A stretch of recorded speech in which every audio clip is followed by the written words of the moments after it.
ترقی صاحب اور صحافت کے میدان کے بہت بڑے نام خارجی بہنیں، حامد میر میرا پرانا دوست، خواتین و حضرات، عالم فاضل لوگوں کے اس بڑے کہکشاں میں میری آواز پتہ نہیں کیسی لگے گی۔ پاکستان کی تاریخ بدقسمتی سے ایسے لہروں سے بھری پڑی ہے۔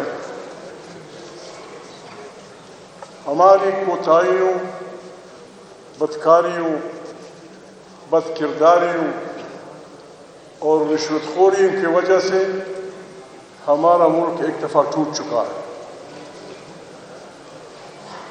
نہ کسی نے ہمیں یہ بتایا کہ یہ ملک کیوں ٹوٹا، اس کا ذمہ وار کون تھا۔ آئندہ کے لیے ہم توبہ کر کے ایک نئے پاکستان کی تعمیر کریں گے۔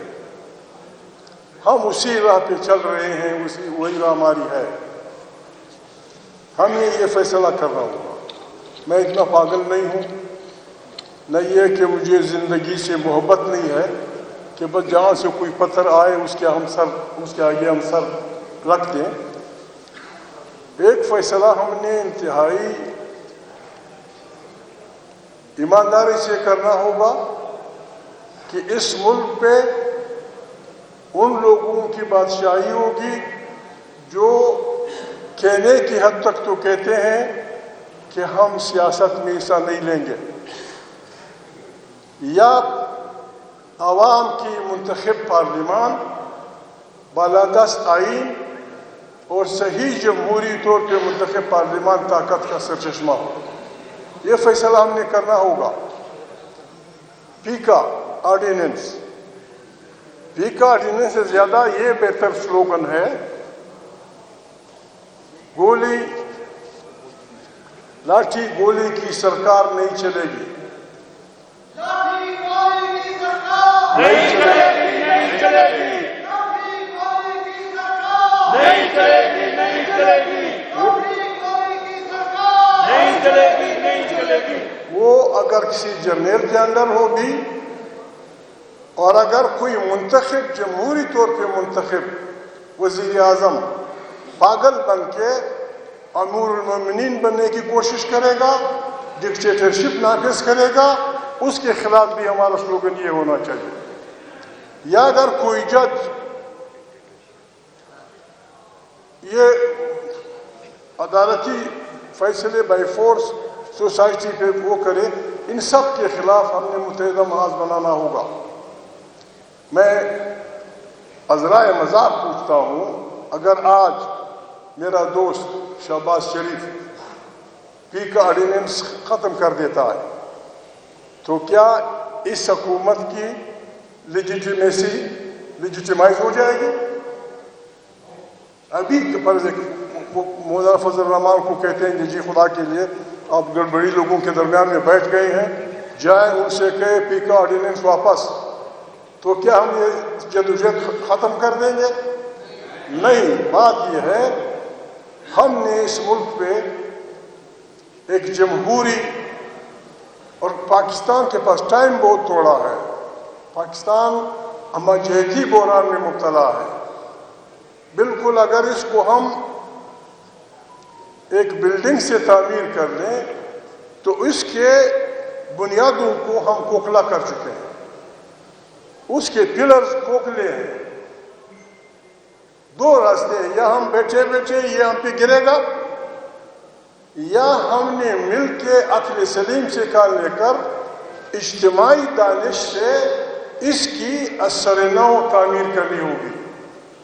اثر نو ایک جمہوری فیڈریشن آف پاکستان جس میں آئین بالادست ہو، جس میں طاقت کا سرچشمہ پارلیمنٹ ہو، یہاں بسنے والے جو ہمارے بھائی ہیں، پنجابی، پشتون، سندھی، بلوچی، سرائکی، وہ سب اپنے اپنے وطنوں میں اللہ پاک نے جو نعمتیں پیدا کی ہیں اس پہ ان کا آئینی حق ہو، یہ پاکستان قیامت تک چلے گا، قیامت تک چلے گا۔ آج بھی مولانا صاحب ہم میں سے کم وہ آدمی ہیں جن کے یہ لوگ بات سنتے ہیں، شہباز ان کمپنی اور کچھ اور لوگ بھی، مولانا صاحب سے آج وہ کہہ دیں کہ بھائی یہاں ایک فسطائی حکومت نہیں ہوگی، جا کے بلوچوں سے کہیں، پشتونوں سے کہیں، پنجابیوں سے کہیں، سراکیوں سے کہیں کہ اللہ پاک نے جو آپ کے وطن میں جو نعمتیں پیدا کی ہیں اس پہ بنیادی آئینی حق آپ کے بچے کا ہے، سازشیں ختم ہو جائیں گی۔ کوئی پاگل نہیں ہے کہ اپنے ملک کے خلاف اٹھے۔ وہ جب کہتے ہیں کہ بھائی میں یہاں پڑھا ہوں، میں مومند ہوں، میں مسعود ہوں، میں وزیر ہوں، میں پنجاب کا رہنے والا ہوں، میں پٹھان ہوں، میرے علاقے میں گیس پیدا ہوئی ہے، سونا پیدا ہوا ہے، فلانا پیدا ہوا ہے، سارا مت دو مجھے، سارا مت دو، میرے بچوں کا حق اس پہ تسلیم کر۔ آج 75 سال پاکستان ہونے کو ہیں، مولانا فضل الرحمان اور اسد کیسر کے صوبے کے کم سے کم 70 لاکھ انسان دنیا میں مزدوری کے پیچھے چلے گئے۔ جنت نما وطن، دنیا جہاں کی نعمتوں سے پر وطن۔ سورہ رحمان میں اللہ پاک اپنی قدرت کی نشانیاں انسان کو بتاتا ہے، یہ میں نے آپ کو دیا، لولو والمرجان فبأي آلاء ربكما تكذبان، یہ ساری اس ملک میں ہے، سب کچھ اینی تھنگ یو مینشن اس ملک میں ہے۔ ہم کیوں بھوکے ہیں؟ 3 کروڑ انسان غربت کے نیچے گزارا کیوں کر رہے ہیں؟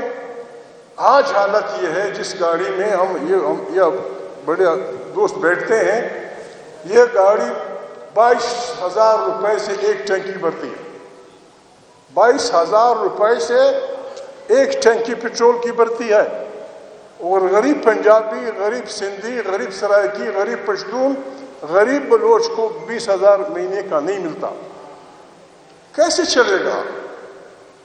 کیسے چلے گا؟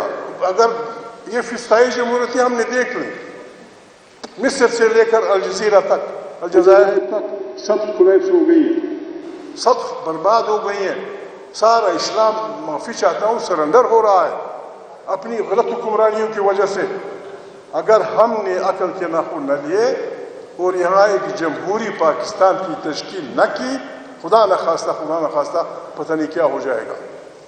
آپ نے بڑی مہربانی کی ہے، آپ نے ہم لوگوں کو بلایا ہے، میں تو خدا کو حاضر و ناظر جا کے آپ سے وعدہ کرتا ہوں، اگر میں پاگل نہ ہوا، پاگل کو کوشش خدا بھی نہیں، اگر میں پاگل نہ ہوا، میرا آپ سے وعدہ ہے پاکستان کی جمہوریت پہ، پاکستان کے آئین پہ، پاکستان کے عوام کی حکمرانی پہ اگر میں نے کسی جرنیل، کسی شہباز، کسی بلا سے کوئی بھی رابطہ کیا، میرا خون آپ کو معاف ہے۔ کل میں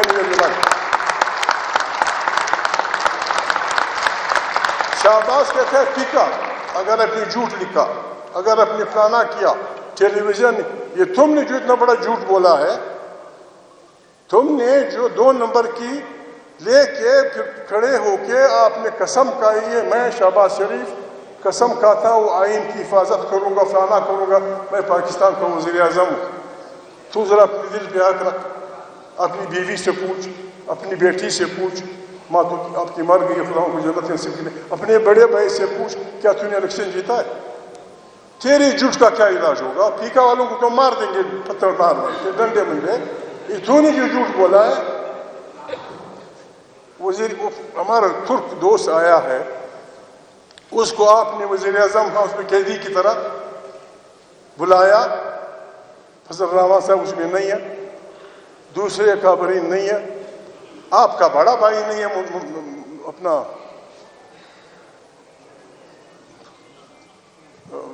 نواز شریف صاحب نہیں ہے، آدھی پارلیمنٹ نہیں ہے، وہ سیاسی آدمی ہے، وہ بہت بڑی سختیوں سے گزر کے آیا ہے، اس نے ٹرکش آرمی کا ترکی کی سیاست میں ہماری آرمی سے زیادہ خطرناک رول تھا، لیکن اس جو مہمان آیا ہے اس نے اپنی عوامی طاقت سے ان کو پیچھے دھکیلا ہے، ایک جمہوری ترکی کی تخلیق کی ہے۔ آپ اس کو لے آئے. معافی چاہتا ہوں میں, بری بات ہے. پچھلی دفعہ ہمارے ایران کے بہت بزرگ آدمی آئے تھے, انہوں نے اوپن تقریر میں کہا کہ میں پاکستانی عوام سے بات کرنا چاہتا ہوں. یعنی ایک میدان میں, ہم نے میدان کی بات تو یہ, ہم ان کو پارلیمنٹ بھی نہیں لے جا سکے کیونکہ ان کے لانے سے کوئی اور شاید ناراض ہوتے ہیں. اس طرح نہیں چلتے ملک, اس طرح ملک نہیں چلتے. ملک آزادی سے چلتے ہیں, ڈیموکریسی سے چلتے ہیں. آپ نے ہمیں بلایا ہے, پاکستان مشکل دورائے پہ کھڑا ہے. پاکستان مشکل دورائے پہ کھڑا ہے. ہم نے اگر اکٹھے مل کر جرنلسٹ, ججز, ریٹائر جنرل, جو بھی دانشور, تاجر, اقتصادی ماہرین, ہم نے سب مل کر اکٹھے مل کر اجتماعی دانش سے ایک راستہ نہیں نکالا, تاریخ ہم سب کو نہیں معاف کرے گی. پھر کوئی داستان نہیں ہوگی خدا نخواستہ. ہماری نہ کسی سے دشمنی ہے, نہ ہماری کسی سے بدی ہے. ہم چاہتے ہیں کہ ایک جمہوری پاکستان ہو, طاقت کا چشمہ دنیا جانتی ہے. یہ ہماری معافی چاہتا ہوں, دنیا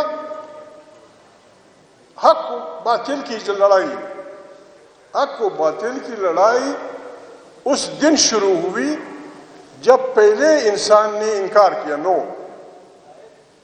آئی ڈونٹ ڈو اٹ.